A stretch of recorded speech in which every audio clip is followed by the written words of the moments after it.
There once was a young man who felt stuck. Every morning he woke up with big dreams. He wanted success, he wanted wealth, he wanted respect, he wanted a better life than the one he was living.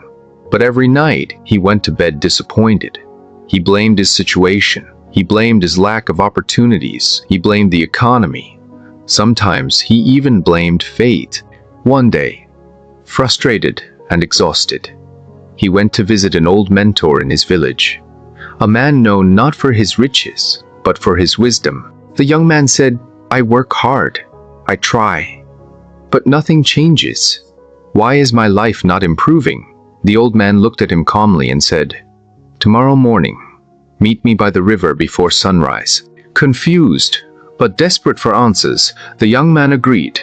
The next morning, while the sky was still painted in shades of dark blue and orange, the young man met the mentor by the riverbank. Without saying a word, the old man stepped into the water and signaled for the young man to follow. They stood waist-deep in the cool river. Suddenly, the old man grabbed the young man's head and pushed it under the water. The young man panicked. He kicked. He struggled. He tried to pull away, but the old man held him down. Seconds felt like minutes. His lungs burned. His body screamed for air. Just when he felt he couldn't survive any longer, the old man pulled him back up. The young man gasped violently, pulling in air as if it were the most precious treasure in the world. Before he could speak, the mentor asked, "While you were underwater, what did you want more than anything?" The young man answered between breaths, "Air! I wanted air!" The old man nodded. When you want success as badly as you wanted air, when you crave discipline the way your body craved oxygen, then your life will change. The young man stood there, silent. The mentor continued, "You say you want success, but do you want it enough to wake up when your mind says sleep? Do you want it enough to work when your body says rest? Do you want it enough to focus when your thoughts tell you to quit?" He paused. "The problem is not your circumstances. The problem is your undisciplined mind." The young man felt something shift inside him. The mentor explained, "Your mind is like a wild horse. If you don't control it, it will control you. It will choose comfort over growth. It will choose distraction over progress. It will choose excuses over responsibility." He pointed toward the rising sun. "Discipline is choosing what you want most over what you want now."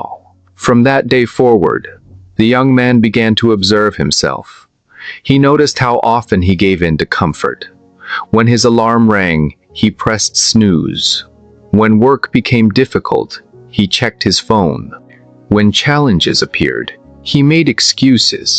He realized his enemy wasn't outside. It was inside.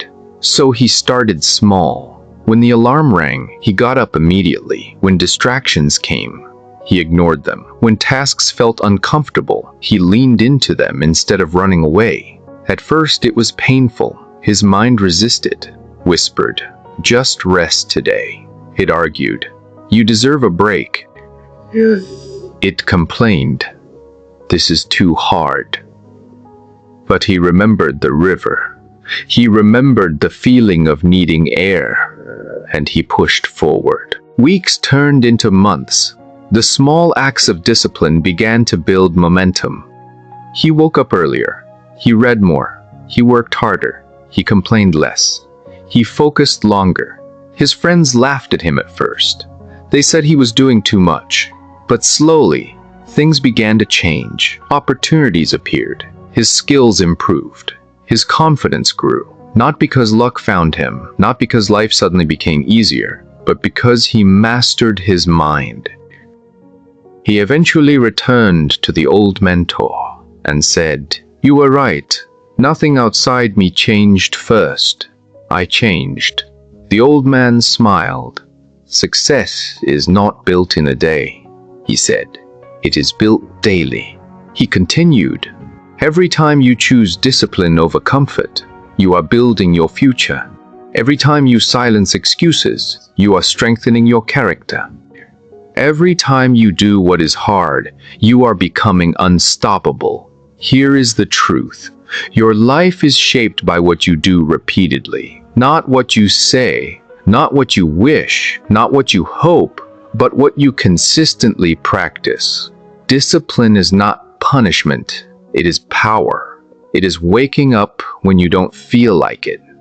It is working when motivation disappears. It is staying focused when distractions call your name. Motivation comes and goes, feelings change, but discipline stays. And when your mind is trained to obey your goals instead of your moods, everything changes. If you want a better body, discipline your habits. If you want more money, discipline your skills. If you want peace, discipline your thoughts. If you want success, discipline your mind. Because the greatest battle you will ever fight is not against competitors, critics, or circumstances. It is against your own comfort. And the day you win that battle, even just a little, is the day your life begins to transform. Remember the river, remember the air, and want your dreams with that same intensity. Control your mind, or it will control you. Thanks for watching. If you enjoy the story, please leave a comment, like, and subscribe to our channel for more interesting stories like this.